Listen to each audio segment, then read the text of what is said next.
Hello, and welcome to the channel. In this video, I'm participating in Boile Hobby Time's February challenge, Ancient History. This is my diorama inspired by Indiana Jones. The goal is to have a scene where the archaeologist is staring at some kind of golden treasure behind these ancient bull statues. There'll be a river and some columns in the middle and a light behind them as well. Once I had a layout that I liked with the statues, I started planning out where the doorway was going to be. I took a hot wire knife cutter and started trimming away at the door. I wanted a channel on the outside of the threshold of the door to hide the LED filament so you couldn't see it from the viewing angle. Once I had all these pieces planned out, I started constructing the walls with hot glue and XPS foam. Once I attached the back piece, which is going to have the eventual mysterious glow on it, I started building up the little bricks that the main character was going to be standing on. One of the things that I wanted to try in this build was to vary verticality, so there's a little more interest, visually speaking. So I gave some platforms for the winged bull statues as well. Now that I knew the thickness of the statue platforms, I carved the width of the eventual staircase. I then cut slivers on my proxon wire cutter, and then stacked them on top of each other.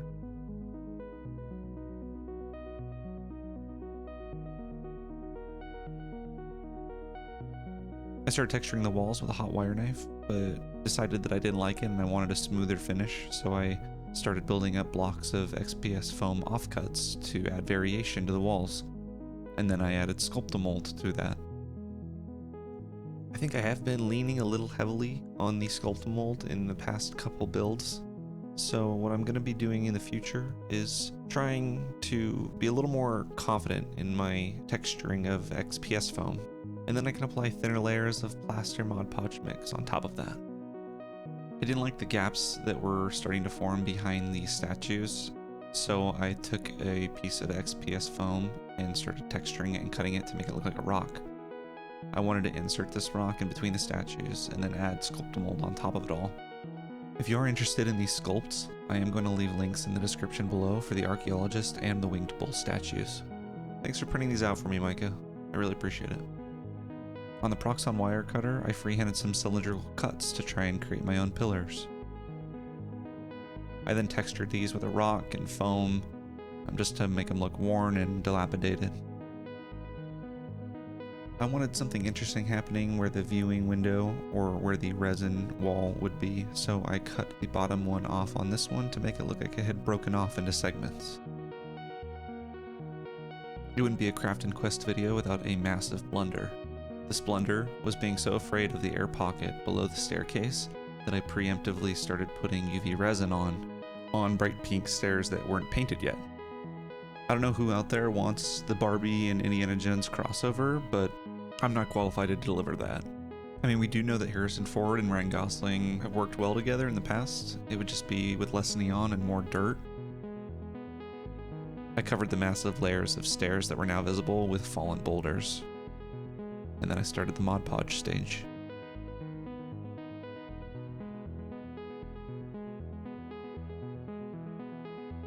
While that was drying, I started carving, ripping, and then burning away foam to make space for the battery packs.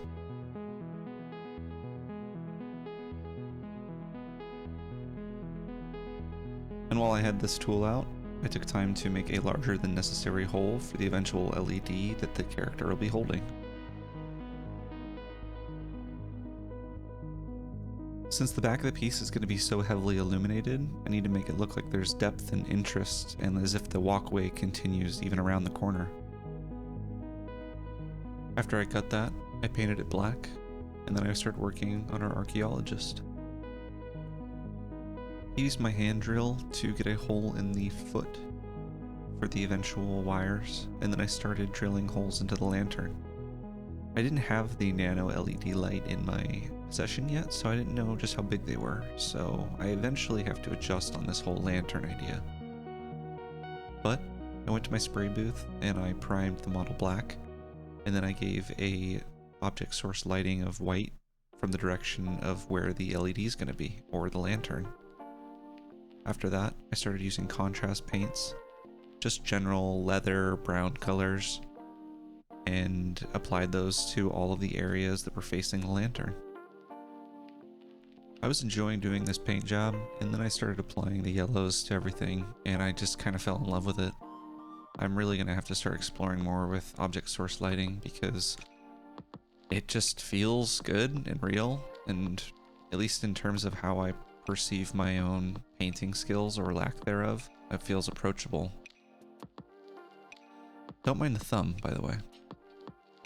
My original plan was to get this LED in from above and work it into the lantern. That's why I pre-drilled those holes. But it was not working, so I tried to come at it from below. Eventually, I broke the lantern on accident because I drilled at it so many times and I couldn't even repair it. So I just snipped off the handle and decided, you know what, this is gonna be a torch. Because I don't have any other option. And I'm pretty happy with how it came out.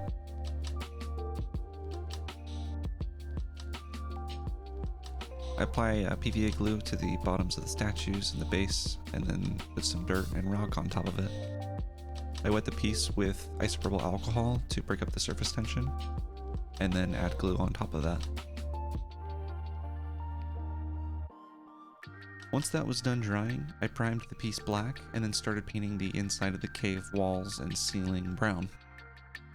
I mixed a little bit of blue in my stone color because I just thought that it kind of brought a little color and coolness to the piece. Plus everything was going to eventually get a wash and a dry brushing, a unified dry brushing of one color. I wasn't too worried about painting here, I was just kind of having fun. But I did it to the stairs and the pillars as well. And then I started dry brushing with a light tan on everything.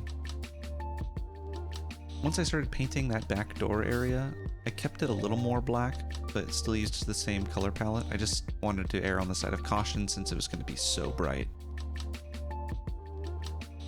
Off camera, I carved a little design into the ground, and then started washing the ground, the stairs, the statues, and then dry brushing that after it dried.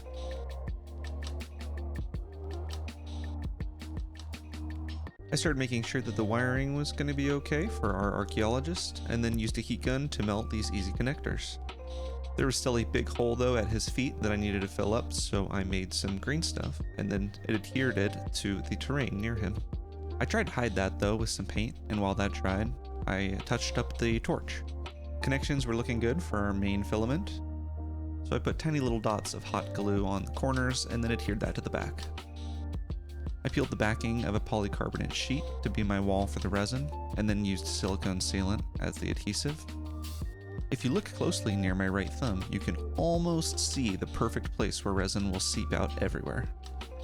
Only now am I starting to realize just how much there is to learn using resin products, and I wish I could expedite that process because I'm working through a project that I'm really excited about, and then something happens. I made a rope while that dried, and created a small coil around the handle of a sculpting tool. On top of leakage, I also had a reaction. This is the same reaction that I had with my mimic video. If you recognize what this is, I would love to hear about it in the comments so I can try to avoid it next time. I applied a gloss Mod Podge on the surface of the water, and then used my airbrush to try and make realistic ripples. Finally, I glued that rope in place and then slotted it into the archaeologist's hands. Unfortunately though, the Mod Podge dried a little white. I think I put too much on, so I tried to fix it up by applying some white dry brushing on top of that. Once that was done, my quest is complete. Here are the final shots of the Indiana Jones inspired diorama. Thanks for watching.